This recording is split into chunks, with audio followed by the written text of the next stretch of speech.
of California. Congressman, good to see you this morning. Thank you. Good morning. You have asked for James Comey, you've called for James Comey to now testify before your committee or somewhere before Congress. Have you formally asked him to appear now? We have not. There are a lot of committees that have an equity here. Certainly the Intelligence Committee does, but also the Judiciary Committee, the Government Reform Committee. What I'm pleased to see is there is, I think, bipartisan support now to get to the bottom of this. You have Republican Chairman Schiff saying that he wants the documents and is prepared to subpoena them. You have Republican chairmen like McCain and Graham who have already extended, at least Senator Graham, an invitation to Director Comey to testify. So I think we can be confident that if these documents exist, Congress will obtain them, and that we will hear from Director Comey in fairly short order.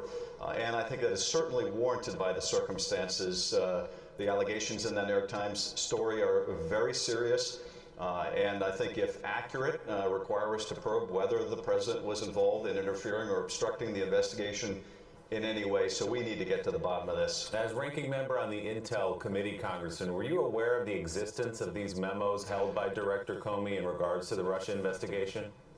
No, and this is the thing that continues to astonish me. Not that I didn't know about these, but we had Director Comey come testify twice before our committee, one in open session last month, another in closed session following that, and who would have expected the need to bring him back to the Congress so quickly?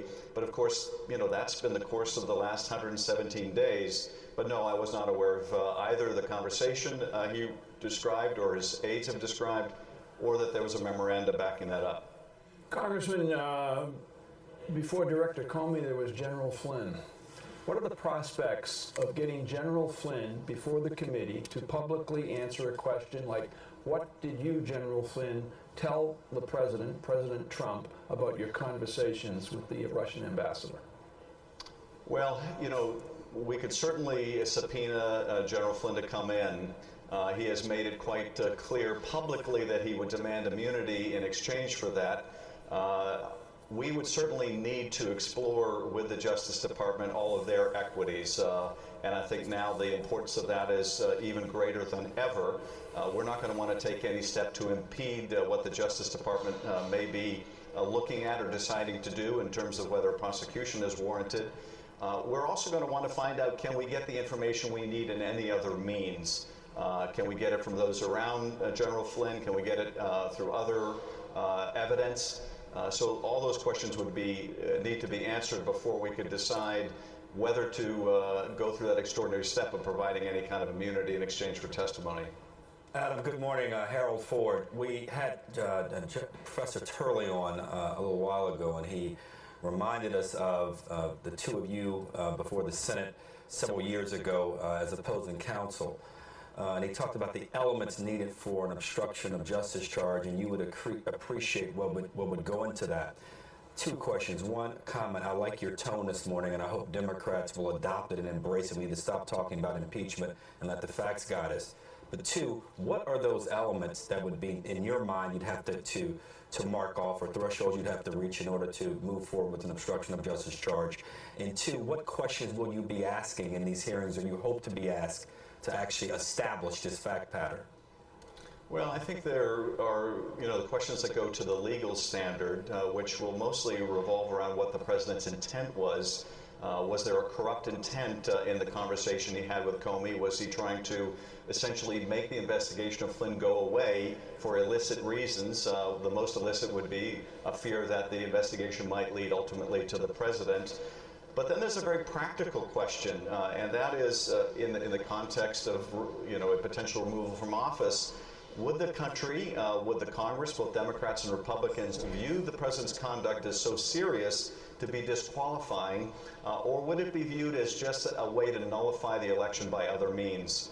That's the ultimate test, I think, as a very practical matter that would have to be met to entertain any consequences that would flow from a congressional finding or belief that there was a criminal or corrupt intent to obstruct the investigation.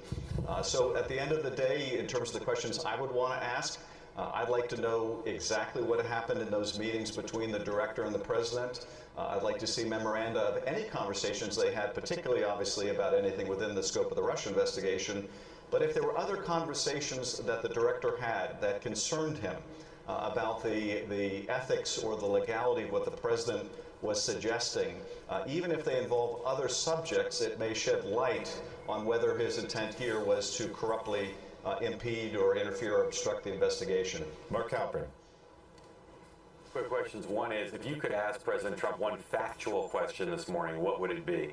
And second, how do you explain Director Comey alleging that this conversation took place several weeks ago, and yet he stayed silent about it until now?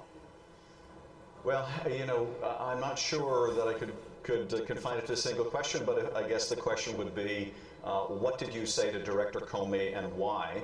The problem is, of course, we've seen time and time again, we can't rely on the president's answers or representations that are made by his staff because they're contradicted within 24 hours of making the statement. But you're absolutely right. I think one of the important questions that we'll need to ask Director Comey when he comes to testify is, if you thought this was so concerning that you put it into a memoranda and discussed with your top aides the propriety of this, why didn't you bring it to the Department of Justice? Now, maybe there's a good answer for that. He couldn't bring it to the Attorney General, who had recused himself. The Deputy Attorney General may not have been confirmed yet, so one question would be, who do you bring it to the department? But that's a fully appropriate question to ask the director. You know, the other thing I'll say, to get back to the earlier point, is obviously this whole prospect would be so wrenching to the country.